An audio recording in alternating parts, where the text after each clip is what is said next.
Welcome back on this Wednesday. Let's dig right into Exodus chapter 8. The first plague is ended, and let's see how it continues.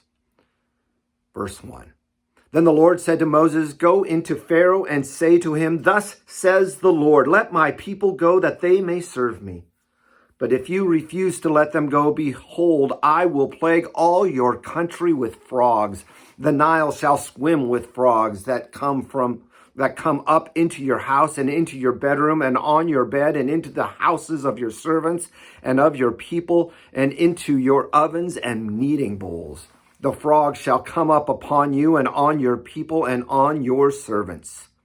And the Lord said to Moses, 'Say to Aaron, stretch out your hand with your staff over the river, over the canals, and over the ponds, and make the frogs come up on the land of Egypt.'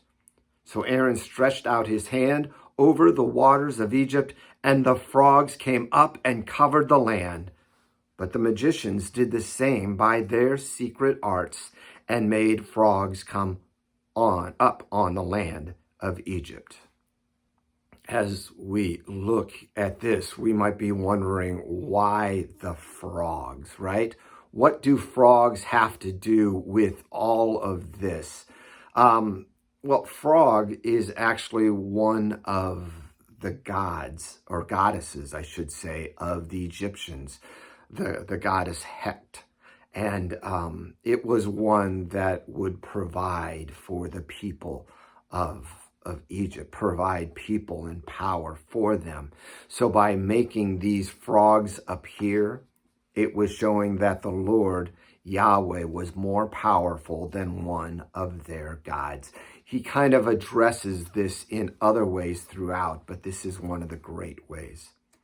And notice, he starts it quite a bit the same way. Go to Pharaoh and say, "Let my people go that I may serve them." And he won't. So here's what you're going to do. Aaron, with the staff, would stretch it out over the waters of Egypt, and they over the ponds, the canals, and all of those. Again, repetition from earlier. Repetition is a way that they would remember.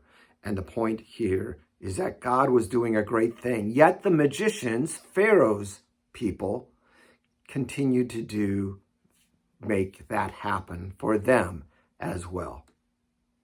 Let's continue with verse 8. Then Pharaoh called Moses and Aaron and said, "Plead with the Lord to take away the frogs from me and from my people, and I will let the people go to sacrifice the Lord." But Moses said to Pharaoh, "Be pleased to command me when I am to plead for you and for your servants and for your people, that the frogs be cut off from you and your houses and be left only in the Nile." And he said, "Tomorrow." Moses said, "Be it as you say, so that you may know that there is no one like the Lord our God. The frogs should go away from you and your houses and your servants and your people. They shall be left only in the Nile." So Moses and Aaron went out from Pharaoh, and Moses cried to the Lord about the frogs, as he had agreed with Pharaoh. And the Lord did according to the words of Moses. So even though those magicians could make the frogs appear, they couldn't get rid of them. So Pharaoh goes to Moses and says, "Okay, Moses, what do I need to do?" Moses says, "You tell the time and I will make that happen, that the frogs will only be in the Nile at that time." He says, "Tomorrow," and it happens on that day. As he said, he promised. But yet Pharaoh didn't keep the promise. God keeps his promise even to the wicked Pharaoh, right? But he did not let the people go. He went back on his word. His heart was hardened even more. Let's continue with verse 16. Then the Lord said to Moses, "Say to Aaron, stretch out your staff and strike the dust of the earth so that it may become gnats in the land of Egypt."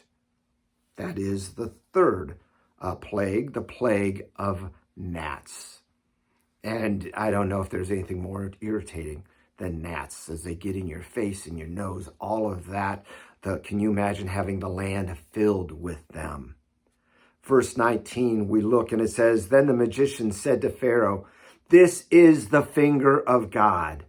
But Pharaoh's heart was hardened, and he would not listen to them as the Lord had said. The magicians realized that they could no longer compete with the Lord, the one true God.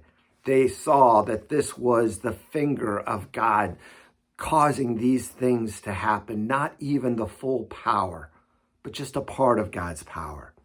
But Pharaoh wouldn't listen to his magicians, even though he had seen what God had done, of how God had caused the frogs to go away, how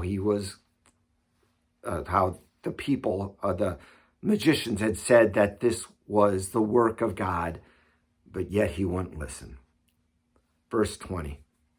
Then the Lord said to Moses, "Rise up early in the morning and present yourself to Pharaoh as he goes out to the water, and say to him, 'Thus says the Lord, let my people go that they may serve me. Or else, if you do not let my people go, behold, I will send swarms of flies upon you and your servants and your people and into your houses. And the houses of the Egyptians shall be filled with swarms of flies, and also the ground on which they stand. But on that day, I will set apart the land of Goshen, where my people dwell, so that no swarms of flies shall be there, that you may know that I am the Lord in the midst of the earth.'" The fourth plague is the plague of flies. But what's important about this is the land of the Israelites, the land of the Hebrews, was spared. The flies did not swarm in that area in the middle of Egypt. Again, to show God's power, to convince Pharaoh to let his people go. But Pharaoh continued to refuse.